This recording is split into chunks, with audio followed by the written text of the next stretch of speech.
د امریکای صدر او اسرائیلي وزیر اعظم نیتنیاهو ترمنځ غزا کې په جنگ باندې اتفاق شوی دی.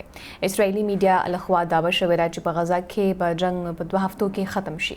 ټرمپ او نیتنیاهو ترمنځ په ایران د حملو وروسته د ټلیفون د لارې رابطه شوې ده. رپورټ کې ویلي شوی دی چې متحده عرب امارات او مصر په غزا پټې په مشترکه تنظیم سمبالي وي او حماس به د غزا پټې نیوستلی شي ولې ټول اسرائیلي یرغمالیان به رها کولی شي. رپورټ کې دا هم ویلي شوی دی چې غزا ته نتللو خواهشمن فلسطیني به مختلفو ملکونو کې آبادولی شي. د امریکای صدر او اسرائیلي وزیر اعظم ترمنځ په غزا کې په جنگ باندې اتفاق شوی دی. اسرائیلي میډیا لخوا دعوه شوې ده چې غزا کې په جنگ 2 هفتو کې به ختم کړي شي.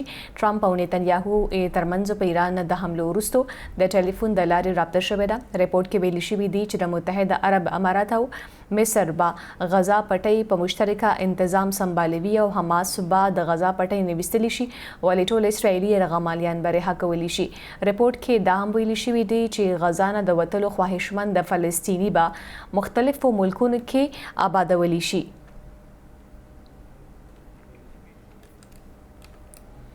د امریکای صدر او اسرائیلي وزیر اعظم نیتنیاهو ترمنځ غزا کې په جنگ باندې اتفاق شوی دی.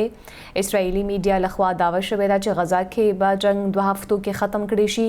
ټرمپ او نیتنیاهو ترمنځ په ایران د حملو وروسته ټلیفون د لارې رابطه شوې ده. رپورټ کې ویلي شوی دی چې متحده عرب امارات او مصر به غزا پټۍ په مشترکه انتظام سمبالوي او حماس به د غزا پټۍ نیوستلی شي ولې ټول اسرائیلي یرغمالیان به رها کولی شي. رپورټ کې دا هم ویلي شوی دی چې غزا نه وتلو خواهشمند فلسطیني به مختلفو ملکونو کې آبادولی شي.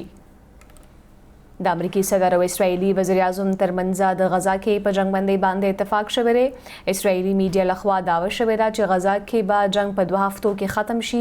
ټرمپ او نیتنیاهو ترمنځ په ایران د حملو وروسته د ټلیفون د لارې رابطه شوې ده. رپورټ کې ویلي شوی دی چې متحده عرب امارات او مصر به غزا پټۍ په مشترکه توګه باندې انتظام سمبالوي او حماس به د غزا پټۍ نیوستلی شي ولې ټول اسرائیلي یرغمالیان به رها کولی شي. رپورټ کې دا هم ویلي شوی دی چې غزا نه د وتلو خواهشمند فلسطیني به مختلفو ملکونو کې آبادولی شي.